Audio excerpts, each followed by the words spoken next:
First and foremost, huge shout out to you because you pressed play on an episode that had VO2 max in the title. You're going to get a lot out of this, I promise. Hey everyone, my name is Aaron Shaw, and welcome back to Healthspan Digest. This is a show where we break down science-backed strategies to help you live longer, feel stronger, and really show up as your best self.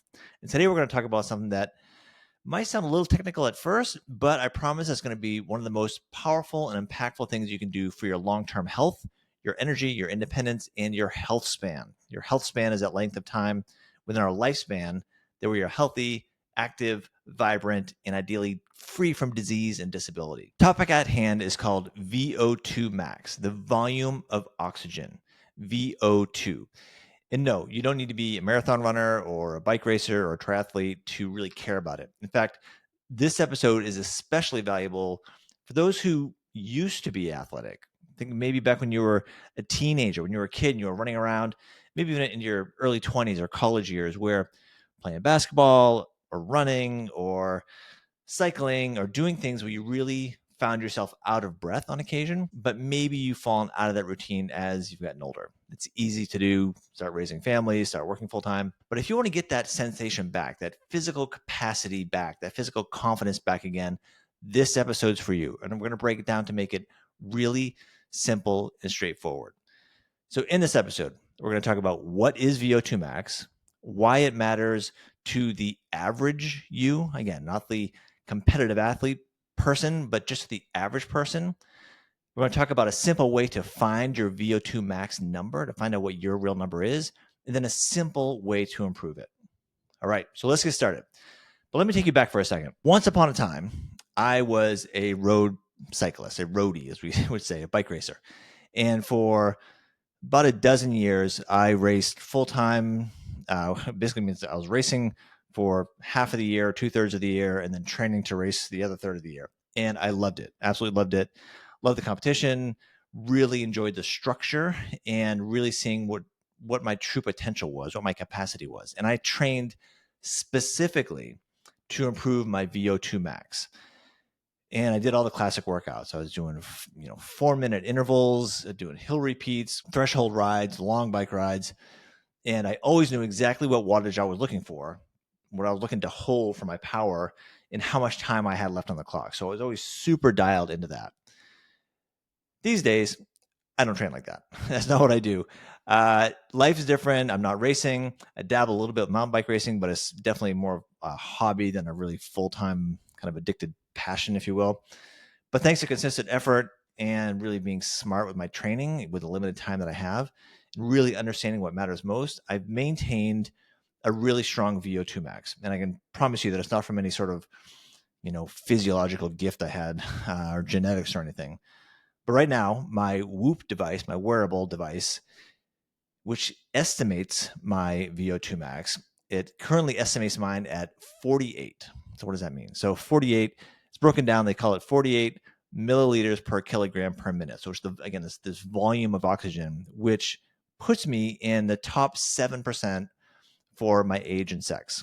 Right now I'm in my early 50s. So I've since doing testing over the past several years, I always kind of end up being top 5 to top 7%. But I'll say this not so much as a brag, but just to emphasize that my training specifically to really try to maximize my VO2 is nothing like it used to be. It's certainly not super structured, and I'm not pushing myself as hard as I used to by any stretch of the imagination. So I'm going to talk to you about how you can maximize your VO2 max and do it without feeling like you need to live like an elite athlete. But why is it so important? Well, we're going to cover that. But let's start off with getting it a little bit into the definition here. So what is VO2 max? In simple terms, it is the amount of oxygen that your body can use during intense exercise or during anything. And if you can think of it like it's the size of your engine. The bigger and more efficient it is, the more work you can do before feeling fatigued. I think an analogy that you can see this on or think about this would be if you were doing a group ride, or even if you were doing a long hike. Say you have a group of friends, you go out doing a big hike, and if there's a group of you, inevitably there's somebody up at the front setting the pace, seem to they make it look effortless, but they're plugging along, and they never seem to get tired. And then there's somebody in the back who is suffering, huffing and puffing, trying to keep up. That is a great representation of levels of VO2 max. The person in the front probably has a higher VO2 max, a bigger engine, if you will. They can do more over time and do it without feeling so fatigued. And then you have somebody who's kind of trailing off the back on this hike or on this, everybody's doing the same thing, but somebody's falling off the back because they have a smaller engine. So it's a little 4-cylinder engine and a turbocharged engine. That is the difference between perhaps having low VO2 max and a high VO2 max. But here's the real kicker. It's not just about fitness. VO2 max is one of the strongest predictors of how long you'll live. So hiking aside, bike racing aside, comparing numbers with your friends aside, all that stuff aside, VO2 max is one of the strongest predictors of how long and how well you will live. It is very, very important. So Dr. Peter Attia talks about this all the time. I'll give you some numbers here just for perspective. Dr. Peter Attia will emphasize that improving your VO2 max, again, can significantly reduce your risk of death. How much so? Is it really worth investing in? Yeah. So check this out. You'll have a 50% reduction in your risk of death if you go from a low VO2 max to even just a below average. So even if you're really deconditioned, maybe you've gone through a long period of your life where you haven't really even broke a sweat or really haven't pushed yourself hard physically. So if you're starting at the very bottom of VO2 max, this is like having a really small cardiovascular engine, if you will. To take that really low level and bump it up to not even average, still just but like a little bit, but near average. So if you go from low to a near average VO2 max, you will reduce your risk of death by 50%. Pretty massive. If you take and you go from a low level to an above average, let's say you really say, you know what, I'm going to invest in my VO2 max. I'm going to put in some effort. I'm going to take the next several months and kind of adjust my lifestyle so I kind of attend to this. If you go from low VO2 max to above average, you have a 70% reduction in your risk of death. I mean, kind of like a mic drop. I'd drop this mic if it wasn't breakable. It is massive. So VO2 max is tied to your heart, your lungs, your metabolism, your brain health. Dr. Andrew Huberman, another person that I listen to quite a bit, he connects it directly to cognitive performance, mood regulation, and even just your overall resilience to stress. I mean, we're all stressed. We're all got way too much on our plate, and having more resilience to stress, the day-to-day stressors of work and family and life and being in a busy clinic or whatever your job is, you have more resilience when you have a higher VO2 max. So it's not just a fitness metric, it's a health span metric. But why does this VO2 matter? Like, why does this really matter to the average you? It sounds great, but I'm not racing bikes anymore. I'm not running. I'm not, I got a full-time job. Maybe you have kids. You got an old knee injury. You have all these things going on. Just the idea of VO2 max training sounds intense. Well, here's the truth. This is especially if this is kind of where your head's at. VO2 max is not about crushing sprints or absolutely punishing workouts. It is about, when you think about it, like building capacity. It's our ability to move through life without gasping for air or crashing after a busy day. And we've all had busy days. We all know that feeling when you come home from work and the couch just sucks you in. You think, oh man, I just don't have the capacity. I don't have the energy. Absolutely wiped out. If you don't like that feeling, work on your VO2 max. It makes a difference in literally the day-to-day activity. So it's about being able to take the stairs without even thinking about it, carrying your luggage upstairs to the airport, don't even think about it, hiking without being the slowest one on the trail, recovering quickly from injury and illness, staying independent into your 70s and 80s and beyond. And this is where, I wish, there's so many people in my life that I wish had attended to this earlier in life. But if you want to be healthy and vibrant for your kids and your grandkids, you want to have a high VO2 max. It is the insurance you need to be resilient and around and available to engage in life when you're in your 70s, 80s, and beyond. And the good news is that no matter where you're starting from, you can improve your VO2 max in just 6 to 8 weeks.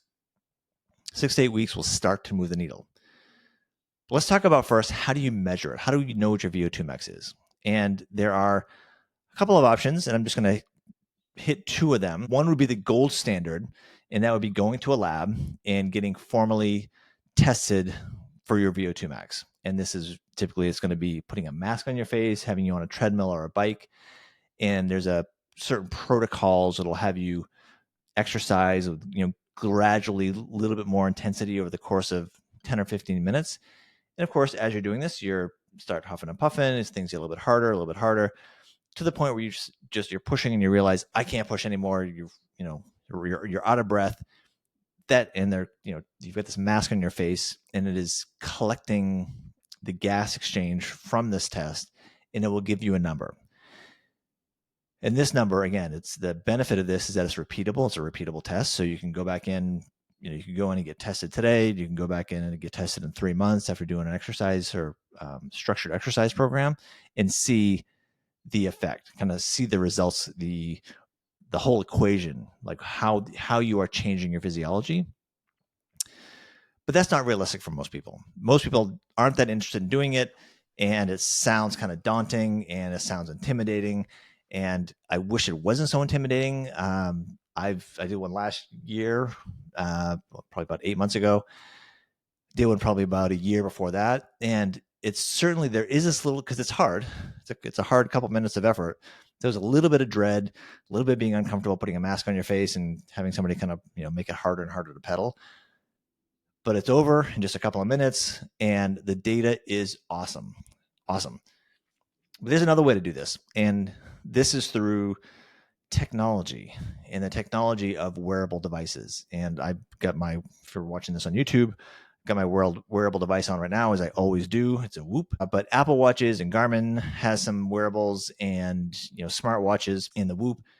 They now have, this is amazing that they can do this, but they can now give really solid estimates on your VO2 max from wearing it, throughout the day, throughout the evening, throughout your exercise routine, throughout your activity. It'll start to give you, over time, as this kind of gets to gradually collect more data for you, you're going to start to get an estimate of what your VO2 max is. Now, is this VO2 max estimate from my wearable device going to be the exact same as going into a laboratory with an exercise physiologist and putting a mask on and going through a structured protocol? Well, probably not. But is it probably pretty close? And if nothing else, could you actually see at least the trend of this same, if you're measuring with the same device over and over again, you can at least start to see the trend lines of what you're doing and how that number is changing over the time. If it reads it's a 48, is it actually a 48? I don't know. Is it a 45? Is it a 50? Is it a 42? I don't know. But if I just keep my eye on this particular wearable device over time, and it moves depending upon what my training is, it's information, it's data. So the key isn't to chase a perfect number per se. The point is to track progress and really make your VO2 max part of your health dashboard, just like steps and sleep and cholesterol and blood pressure. It should be right up there in the mix with that when you are being assessed by a coach or your primary care physician, when they're saying like, hey, let's get all the data. Let's get your blood work. Let me see how well your sleeping is. Let me see your VO2 max. Let me see your body mass index. Let me see your weight and your height. It should be mixed right in there with all that stuff. And it's great because now we have, again, through the amazing technology, we have all this stuff, again, either rings or watches or some sort of wearable devices. So we can all have access to this. But the question is, how do we improve it? Let's say you're going to listen to this episode, and this would, if you actually do this, please message me, because this would make me feel super stoked that people are following through with this. If you listen to this episode and say, you know what, dang it, I'm going to go for it. I want to see what my VO2 max is today. Maybe I'm going to get a wearable device, or I'm going to go get formally tested. But I want to start training myself. I want to start doing something to improve this, because I want to live longer. I want to have a 50% lower risk of death. So that's great. If you want to do that, let me tell you how to do that. A couple things. First of all, you do not need to train every day to move the needle on this. And so to think back to when I was racing full time, I was on the bike almost every day of the week. And that is certainly to get to an elite level status, but you do not have to do that. Two things you can do. Step one is zone 2 training. That means an endurance level of training, low intensity, steady state, where you can hold a little bit of a conversation when you're doing that, but think of it as a really brisk walk. And let's say even like a brisk walk up a little bit of an incline. So not so much that you're running, but you're breathing pretty heavily. So that would be about a zone 2 level of, so we're talking about like heart rate zones here. And so you can do that with, again, with a brisk walk, ideally a brisk walk going up kind of like an incline grade. You could maybe do it with slow jogging if you're pretty well trained. The tough thing with jogging or any sort of running is that unless you've been doing it for a long period of time, typically it's hard to keep your heart rate down that low. But a really good way to do it is on a bike. And again, I'm not here to pitch cycling, although you should, because it's great. It's my sport of choice. But cycling is a great way to do it, especially if you're going to do something on an indoor trainer. And that could be either an indoor bike trainer or an indoor or a treadmill, where you can really kind of finesse the incline and finesse the resistance. But the key here is 2 days a week, maybe 3 days a week, take 45 minutes, maybe an hour if you can have the willpower to do that, and get your heart rate up to zone 2. And I have other episodes where I've talked about zone 2 training. So if you want to do a deep dive into that, I've talked about that. And do that a couple days a week. This will help build your mitochondria. These are these little energy powerhouses in our cell, if you will. It will improve fat metabolism, which is great. So now your body's taking stored fat and using it as energy, which is awesome. And ultimately, it makes everything else feel easier. So do a bunch of zone 2. And then, this is where it gets a little bit real, you need to do VO2 max intervals. But especially if you're kind of just new doing it, 1 day a week, that's fine. Just do it 1 day a week to get started. And this is where you're going to push harder efforts, but a short period of time. And there's a whole bunch of different sequences that you can do, or interval timing variables that you could do. I think that the best one to remember, the easiest one for me to think about, is doing 4 minutes at a challenging pace, followed by a rest for 3 to 4 minutes. What is a challenging pace?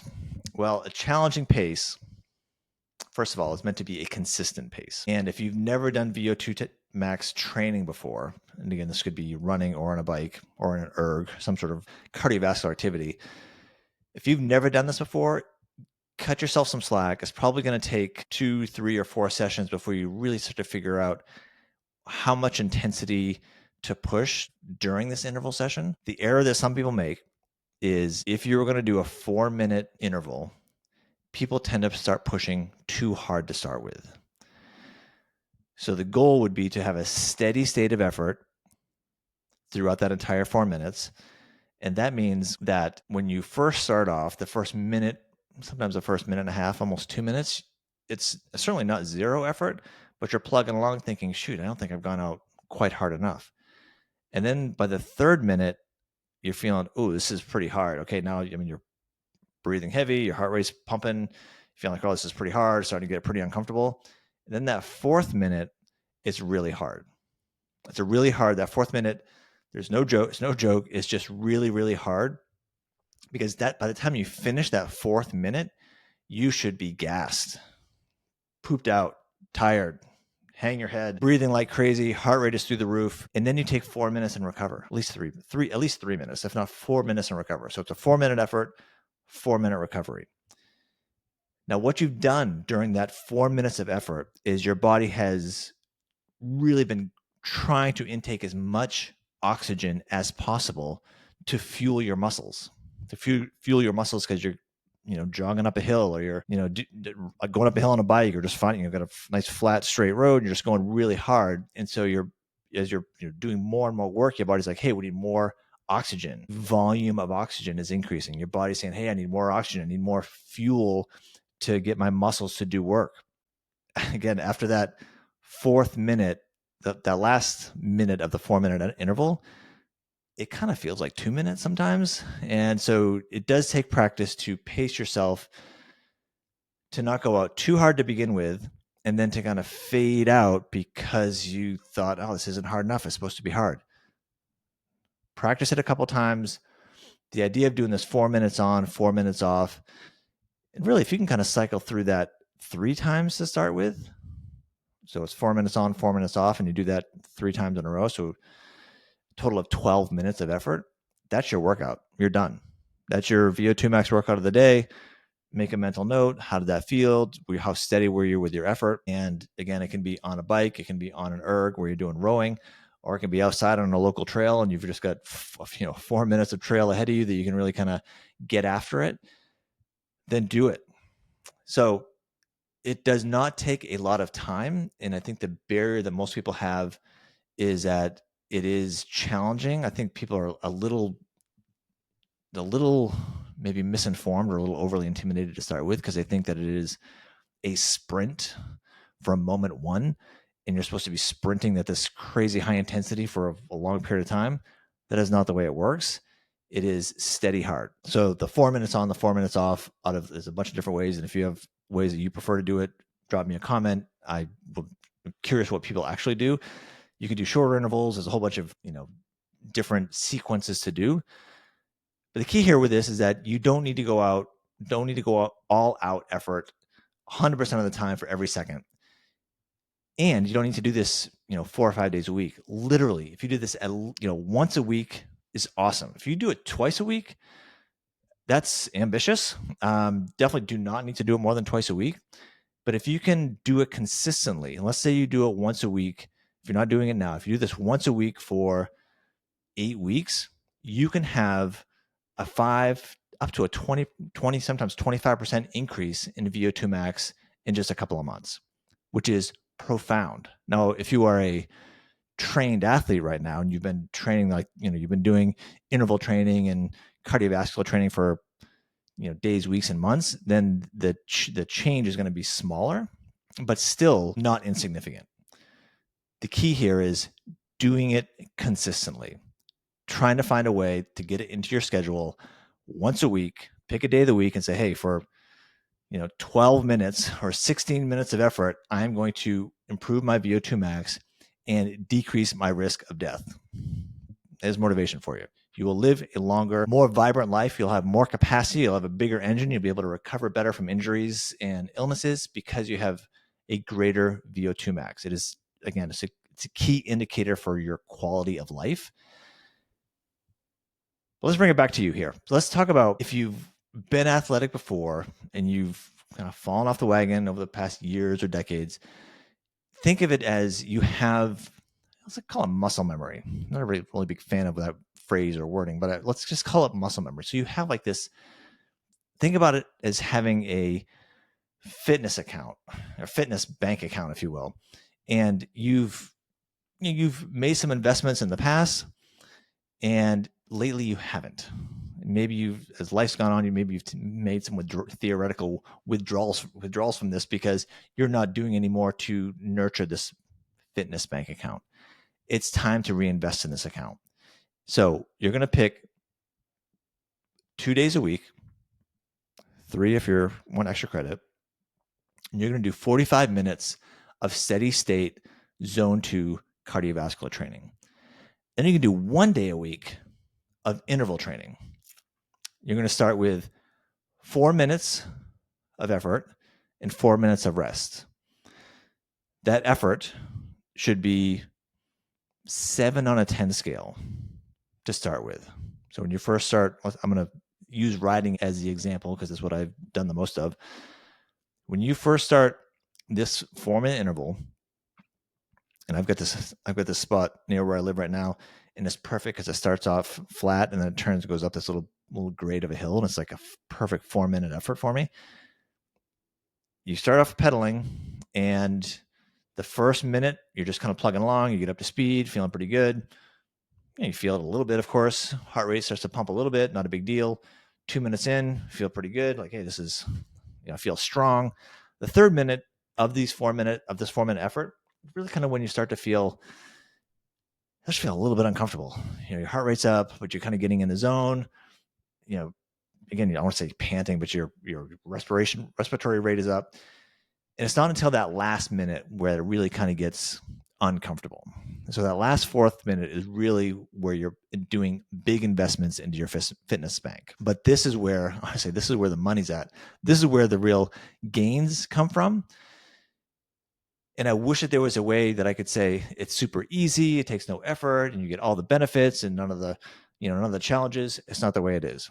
So this is definitely, I want you to think of that, third and fourth minute of these intervals as picking your discomfort. So you can either be uncomfortable because you're unhealthy, or you can be uncomfortable because you're investing in your fitness account so you can be healthy. So in summary, let's think about VO2 max as another essential stat that is important to your health. It's as important as your cholesterol, as your blood pressure, as your height and weight, and VO2 max. It's got to be in that equation. It's got to be on your health dashboard, if you will. Think about it when you see your physician, or if you have a coach and you're working with somebody, like this has to be part of the equation to really make sure you're hitting all aspects of your lifespan and your health span.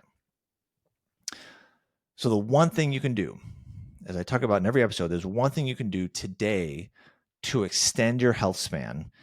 It is to create a VO2 max plan. Today, take pause for a second, look at your calendar, pick the day in the next 7 days where you're going to, again, choose your sport, choose your cardiovascular sport. And again, I'll use cycling as my example because that's what I do. One day over the next 7 days, I'm going to put a day on the calendar and say, that's going to be my VO2 max investment day. And with that, I'm going to think about where I'm going to go. And I'm going to think I'm going to do a 4-minute effort, hard effort, followed by 4 minutes of rest. And I'm going to do that 3 times in a row.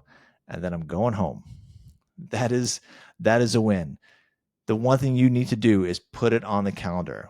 You can understand, and again, I'm barely even scratching the concept of the true exercise physiology, the depth of what the value of VO2 max is, but rest assured, it is incredibly high value.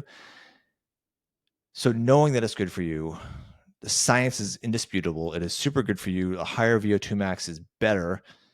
Absolutely. It's a little bit uncomfortable, but improving your VO2 max is a clear path to doing it. The next step is to actually do it. And this is, I know that it gets hard with this. Again, my life as a coach, it's much less about teaching my clients how to eat better or how to exercise more or how to move more. It's really more about how to integrate this into a system in their life. So you can assess your own fitness and think, yeah, I should probably lift weights more. Yeah, I should probably do more cardiovascular training. Yeah, I should probably eat more vegetables. We know these things. Actually implementing it is the hard part. But that starts by having a plan. So the one thing you're going to do today, you're going to stop this podcast and you're going to look at your calendar and say, what day in the next 7 days am I going to do an honest investment into my VO2 max fitness account because I want to live a long, healthy life. If you have any questions about VO2 max, I can do deep dives into little nuanced parts of it. If there's something specific about a training plan that you have that you want me to kind of look over, I'm happy to do that. Shoot me an email, shoot me a text, shoot me a message related through the podcast platforms or through YouTube if you're watching this on YouTube, and I respond to everybody. Thank you for listening. Please like, subscribe, follow, do all that cool stuff. Most importantly, more important than any of that sort of nonsense is get out and do VO2 max training. Put it in your repertoire. It is worth it. You are worth it. So get out there and get after it. Cheers.